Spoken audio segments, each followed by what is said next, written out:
What's up, boys? UFC 316 just wrapped up, dude. All I gotta say is, imagine getting finished by Merab. Dude, Merab gets his first submission in the UFC. No, I think second submission in the UFC, or first, against Sean O'Malley, dude. Okay, non-gooning, no hair dyeing, fucking locked in O'Malley gets done worse than he did last time with the torn labrum. You can't make this up, dude. So the moment this fight started out, O'Malley was on the pressure, but Merab was able to establish the game so early. Merab was landing punches on O'Malley. Merab was able to get him up against the fence, get a takedown, get 2 to 3 takedowns in the first round, and get his game off already. That was already a bad sign already, that Merab has the writings on the wall, bro. Merab just cannot be beaten. And second round, it was better for O'Malley towards the end, but Merab was also still in the fight, landing shots, getting takedowns. O'Malley had some better takedown defense than he did in this last fight, but getting too worried about the takedown makes you think too much about everything. Thinking about, oh, can I get taken out? Can't get taken down. Up against the fence, he's feinting the uppercuts, he's feinting the knees, he's feinting the left hand down the pipe. But Merab was just able to mix in his striking, and that was not what O'Malley was expecting. He was not expecting Merab to implement the striking, able to land actually pretty big shots on O'Malley. I thought the fight was pretty entertaining because knowing that O'Malley has that one-shot KO power, and knowing that Merab is getting better, and he's honestly just insane to watch when it comes to his cardio. I mean, I don't give a fuck about what everybody else says. You know, I like stand-up fights and blah, blah, blah. That's cool. I love stand-up fights too. But someone who's wrestled, jiu-jitsu, MMA, I respect Merab so much. And having the guy strength that he has, having the skill he has with his Georgian fucking collegiate wrestling, dude, is so top level, dude. And he was able to get down O'Malley early in the fight, establish his game. And then when we get to the third round, Merab's already winning the round. Merab, he already lands a big overhand right when O'Malley's circling back to the cage. Merab able to get him against the fence, takes him down. And O'Malley is able to get his back to his feet, but dude, Merab's able to get him down again. Got him down again, dude. Got him down again. And this happened the whole entire fight. He got him down again, and O'Malley had his back up against the fence. And, you know, usually you don't think of Merab as a submission threat, so you don't really worry, or as a fan or as a fighter, I assume, that you wouldn't worry about Merab's finishing potential. But O'Malley was basically on his hands and knees. He was just asking for it. Merab gets this like makeshift guillotine Darce looking choke on the neck, and at first it looks like a crank, but O'Malley, you probably think it's probably just some sort of control, but Merab actually starts putting pressure on. O'Malley tries to roll out. Eventually, he's able to roll out on a side and eventually to his back, but Merab was able to follow it up and flow with it, keep the submission intact, and it's honestly, it looked like a crank. But when Merab was able to tighten up that grip, and you seen it in the fight, and I was watching it when I called it too, is that when he switched up the grip, when O'Malley was up again on his back, his feet against the fence, Merab still had that grip, that Darce grip on O'Malley's neck. Merab was on his knees, but Merab, like they do in wrestling when you want to gain top control, or you want to put pressure on an arm triangle submission, he kicked his feet back, put all his pressure from his chest on O'Malley's face, on the grip, making everything so much tighter, and O'Malley taps. O'Malley taps. Merab is just getting better, bro. I mean, last fight against Umar, I saw the striking. You saw the striking, that potential that he has. But we wouldn't think against O'Malley that he would be able to have as much success. But again, until it came, and then it came to the fight, and then we actually saw how improved Merab is all around. He still has his crazy gas tank. He still has the crazy collegiate Georgian wrestling.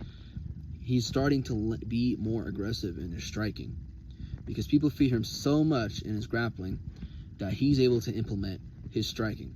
Just basically how it is in MMA in general. If you're a wrestler, you mix in your wrestling, that opens up the striking for you. And that's how usually how it goes. But Merab has always been reliant on his wrestling and never really tried to go into another avenue and try to mix in the striking as well in this fights. But we saw that in the Umar fight. We saw that in the O'Malley fight tonight. And we knew that Merab, for as much as he's wrestled and for as much time he takes people to the ground, we know he has some finishing potential on the ground. He has one submission in his career already, and just because he has one doesn't mean you don't sleep on him and you don't give up your neck like O'Malley did. O'Malley gave up his neck on his hands and knees. Merab grabbed it up, Darce grip. O'Malley tried to roll to his back. Merab flowed with it. Still had the Darce grip. Put all his weight on O'Malley's face in the grip, and he's able to get his ass out of there, dude. I couldn't believe it, bro. Because imagine getting finished by Merab, dude. All the shit O'Malley's been talking about Merab from the first fight, and him acting all nice, dude, until the fucking press conference kind of unlocked this fucking monster Merab. And Merab was able to get him out of there, dude. It's like I couldn't believe what I was watching when I saw Merab have O'Malley in the Darce choke submission and able to modify it to where it was like a neck crank Darce, and then he put all his weight on it, on O'Malley's face. Kind of like how John Jones put all his weight on Cyril Gane's head when he had the guillotine, but it was basically flipped around in a Darce position. But again, slept on O'Malley. I picked Merab to win this fight by decision. Honestly, I am 9-4 on picks this fight.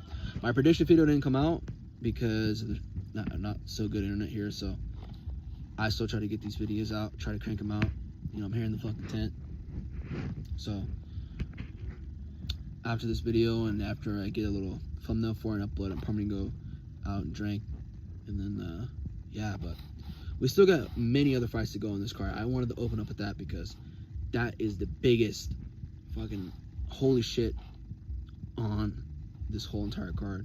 Not only the Ju Young Ho, whatever his name is, dude, I forgot, but he had a crazy KO. But I'm not talking about that right now. We gotta go in order. But again, people who don't like Merab because of his style, again, I get it.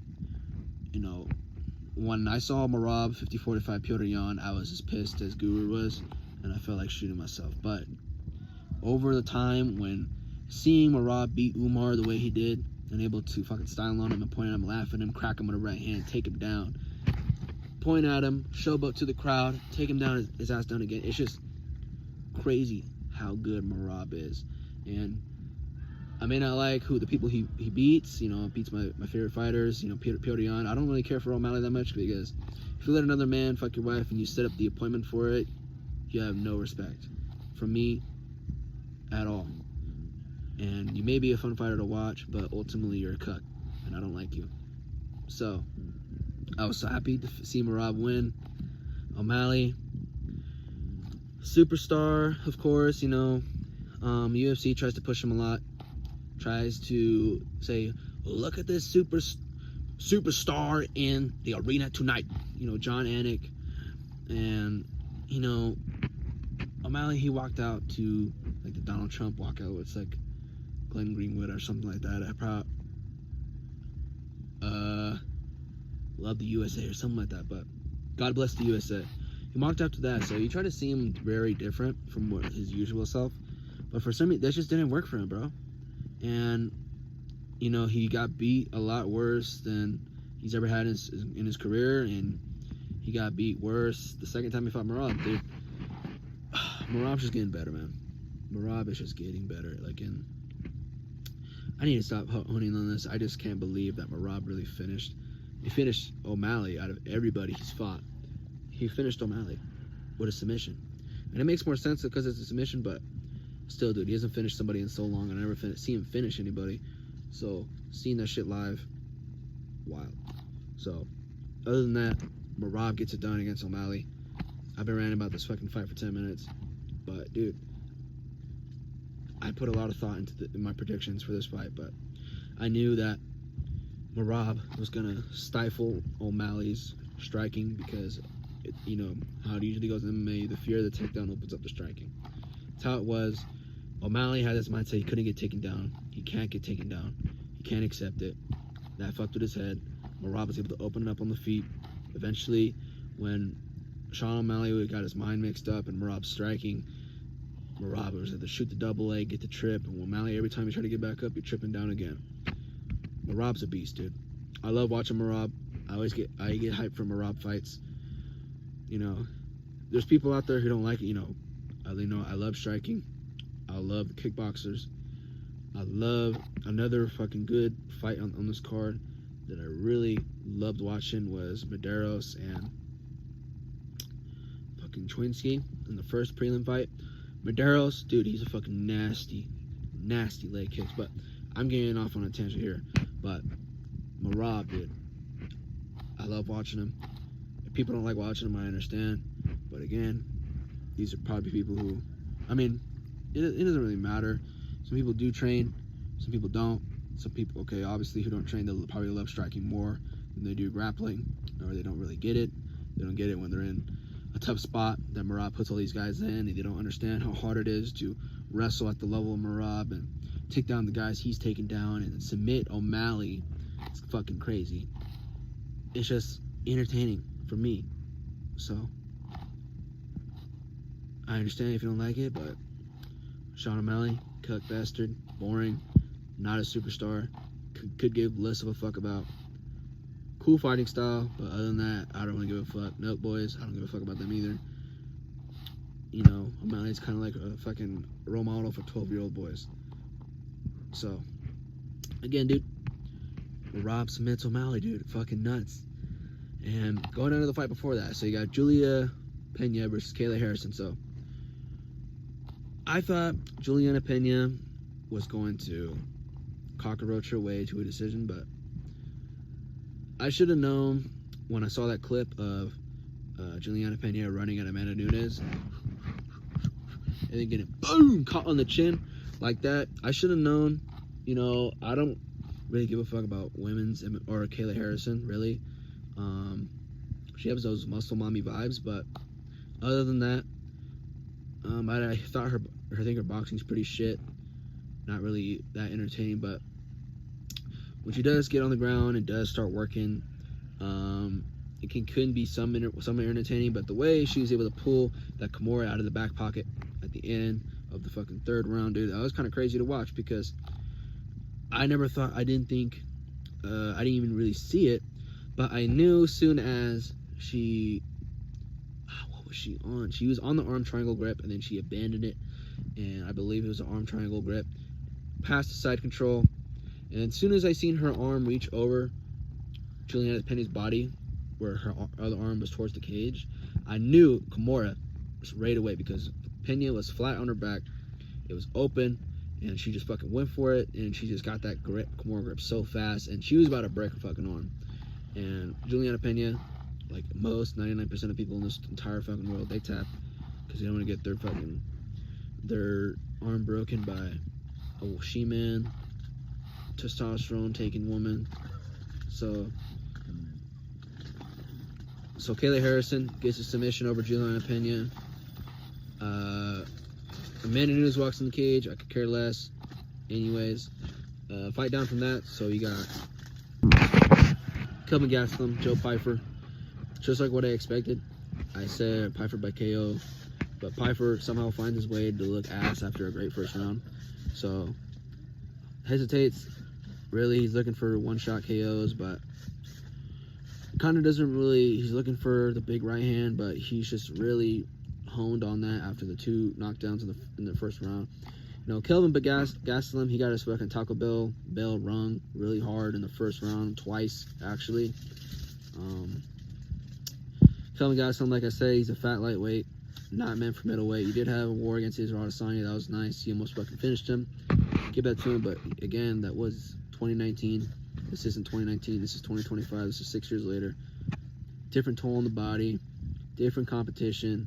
Joe Pyfer, tall, strong, powerful, kind of well. I'm not even gonna say well-rounded because he doesn't even try to be well-rounded. So drops Kelvin in the first, twice in the first round. Rings his Taco Bell, and yeah, dude. Other than that, second round, Kelvin Gastelum started finding his way back into this fight, but occasionally Joe Pyfer will land a big right hand. They're kind of going for tit for tat, but that kind of disappointed me about Pyfer because I thought he was going to go for the finish. But again, you can't really predict MMA perfectly. Yeah, so yeah, Piper, he kind of just took his time. Kind of disappointed me because he could have had the finish. He could have gone for it, but again, I don't know. These big, dumb fucking middleweights, they don't understand or they have the skill to finish a fight, sense of finish, have that instinct. So again, Pyfer takes the fucking fight to decision. Sadly, I did choose him to win, so that was my. So I'm 2-1, going from the main event down. Yeah, entertaining fight though. First round was crazy.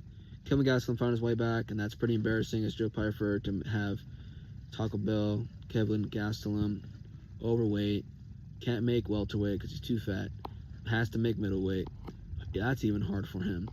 It's hard. It's crazy to see Joe Pyfer let him come back into the fight a little bit. So, again, Joe Pyfer chose him to win, but Joe Pyfer's going to get cooked later in his career. I can already see it. All right, moving on. Fight before that was... Oh, no, it's not Kevin Holland and Victor Luque. Oh, Mario Batista for Patchy Mix. This was actually a really entertaining fight because I said Mario Batista by decision. People were saying how good Patchy Mix was, but again, I did not see him fight really anybody as high level as Mario Batista, because Mario Batista, he was able to stifle Jose Aldo. He was able to... Who else did he fucking fight? God damn it, who else did he fight? He had a great fight against... Oh, it was at the Damon Blackshear. And fight before Aldo. Fight before Aldo. God damn it, I can't think of the top of my head. But Mario Batista, I thought that he was just going to outwork, outpace, output Patchy Mix. Because, again, dude, Patchy Mix, I didn't really know about the guy. I didn't see anything impressive from his Bellator career because, again, these are Bellator chumps, and Bellator is so behind the UFC when it comes to talent. I can really believe in a champion from Bellator to come over and try to have this crazy success in the UFC. Yes, he had Michael Chandler, but Michael Chandler's a blockhead. He's crazy, and that's what got him to the dance. But Patchy Mix, he looked like shit.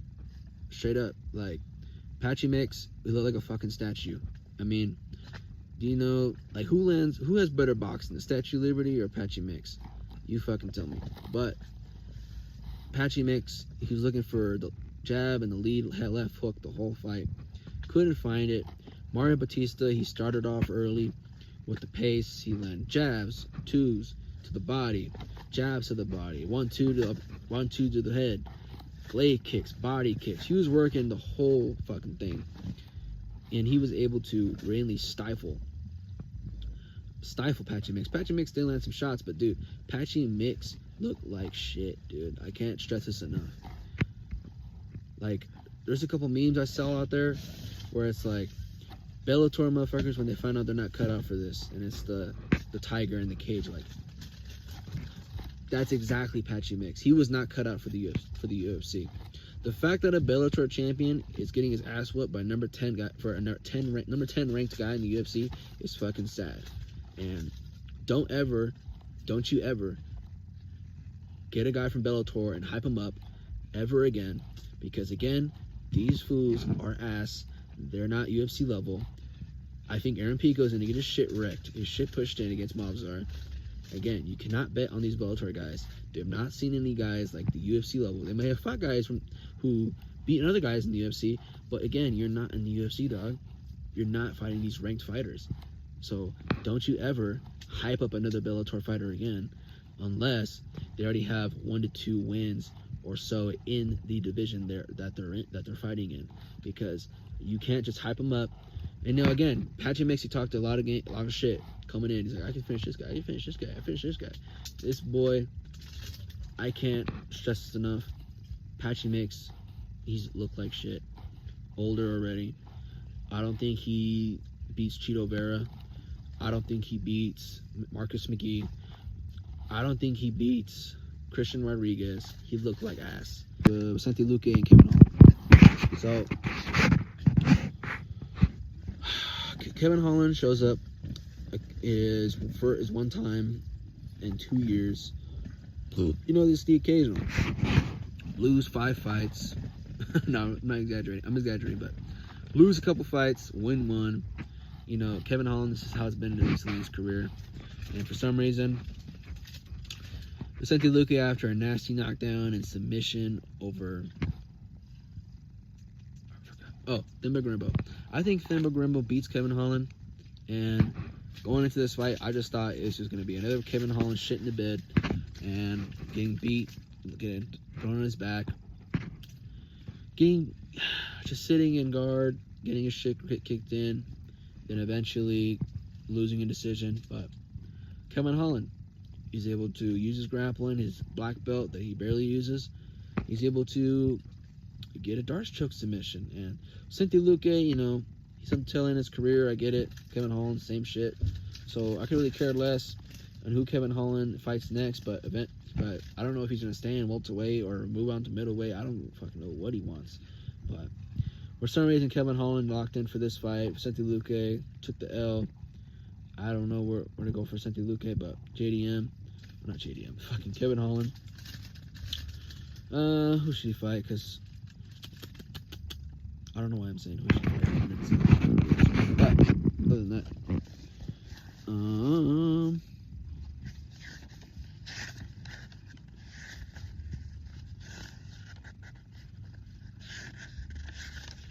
so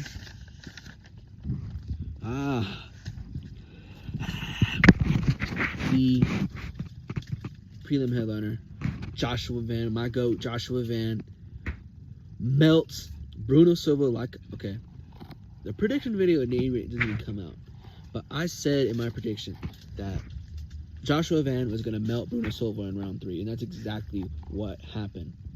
Joshua Van, per usual, goes out there, puts on a fucking show, shows off his great boxing, shows off his great fucking mix-up of his striking, and he does what he did to everybody. He does everybody else, dude. Melts him after 3 rounds. Constant pressure, body shots, head shots, shots come out of nowhere. He's great at slipping big shots, slipping the right hand. He looked awesome in this fight, dude. Joshua Van, my goat, Joshua Van gets it done by knockout. Round 3, Bruno Silva just straight up quits because Joshua Van is just too fucking good, man. Too good. Real problem for the division. Anyways, moving on. Trying not to spend too much time. We're at 24 minutes already. Okay. Look at that. And then before that, these poses are fucking weird. As a member of Brenton Ribeiro. So at the start of this fight, mainly for the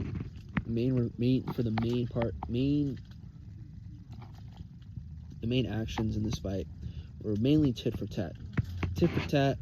Brenton Ribeiro goes for big body kicks, head kicks, and Asmat Mirzakhanov would occasionally step in and able to land a big overhand left hand over the top on Brenton Ribeiro. And this is mainly how it was for the first 3 minutes of the fight, but eventually Asmat Mirzakhanov is able to catch Brenton Ribeiro with another overhand left, and then he follows it up with another combo, puts Brenton Ribeiro down, finishes him. Asmat Mirzakhanov on a fucking tear. I told you he was going to win by KO. I don't know why I'm saying that, because the predictions video can even come out, but Asmat Mirzakhanov gets it done by KO, like I said, like I predicted. So I'm going to give you a recap of my total prediction score at the end, but I knew I got this one right. I got many more right. So other than that,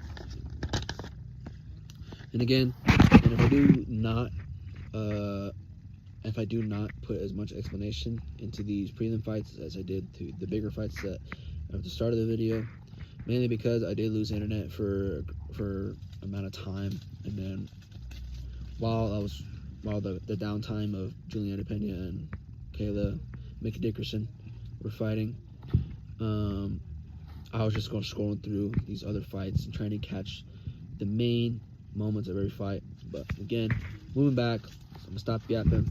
Sergey Spivak versus Waldo Cortez Acosta. I could see how they give it to Sergey. I could see how they give it to Waldo, because again, Sergey landed the biggest shots, but again, he got outpointed and outputted by Waldo Cortez Acosta, because it mainly comes down to round 3. Spivak, he's landing the biggest shots, but he's not landing a lot. Waldo Cortez Acosta, he's constantly throwing his jab out there, throwing his 2 out there. And Sergey Spivak, he loves to shell up. And when every time he shells up, he doesn't like to counter or anything when he shells up. So Waldo was just teeing off on him every time he shelled up. That didn't look good in the judges' eyes, so I can see how they give it to Waldo Cortez Acosta. I thought Sergey was going to finish him in round 3 with a submission, but apparently Waldo Cortez blobbed his way to a decision win. And yeah, dude, I thought that Sergey was going to look a lot better than he did out there, but turns out you can't bet or predict fat blob heavyweights, because they're, especially on the lower ranks, because you never know how they're going to win. You predict they're going to win away, but they never do, and something else happens. And Waldo Cortez Acosta, who I believed, didn't really have any sting on his shots or had anything exciting about him, gets the win, of course, by decision. But respect to him, got the decision win. His boxing looked actually really good. Sergey Spivak, it's over for you, buddy. Goodbye. What else? There's some fights before that. Oh, okay. Yu Jo Sung versus Jekka Sarade. No. Chaos Williams versus Andreas Gustafsson. So, this fight was horrible, for me, because I thought Chaos Williams was better than he actually looked. Because, again, like Patchy Mix, this fool looked like straight dog cheeks. The fact that you are getting pressured by a guy who leaves his chin up in the air and swings wildly, and you can't find a way, and you've been in this situation before, and you can't find a way to find the shot, take him out, and you get gassed in the second round, fool? I don't fucking get it, man. I mean, are you taking your career seriously or what, dude? I don't know how you can get beat by this guy being the kind of crazy fighter that you are. Chaos Williams, the name does himself very well. The fact that he basically got clinched to a decision, but again, it's not like it was boring, because Andreas Gustafsson was landing big shots on Chaos Williams. He was dipping his head and throwing big overhands and then landing on Chaos Williams, and the Chaos Williams looked like he was hurt, but Chaos Williams got so tired, dude. And Andreas Gustafsson, he's just a grimy fighter, pushing up against the fence, work his way up to the body lock, and then eventually throw an elbow over the top, and then he'll separate, throw an overhand, catch you, pushes you back against the fence, and you have to constantly defend. Whatever he's trying to do, he'll take you down, he'll ground and pound. And honestly, this was the first fight I got wrong. And the shit did piss me off, because I was 4-0 from when I first started watching the fights. So this one pissed me off. Chaos Williams, I hate you. You're a bum. Andreas Gustafsson, you're going to get finished later in your career. You suck. I mean, no, you don't suck, but you did really good in this fight. I don't think that shit's going to work forever, though. You got to mix your shit up. Plus, you look real sloppy. You're going to get cooked later on in your career. I can tell. Yeah, moving on. Ariana Lipski versus Wayne Kong. So, Wayne Kong, I thought she was going to knock out Ariana Lipski in the first or second round. And she did have the opportunity to, but not as what you think, probably like a knockout, flatline KO. But she did mangle Lipsky's leg.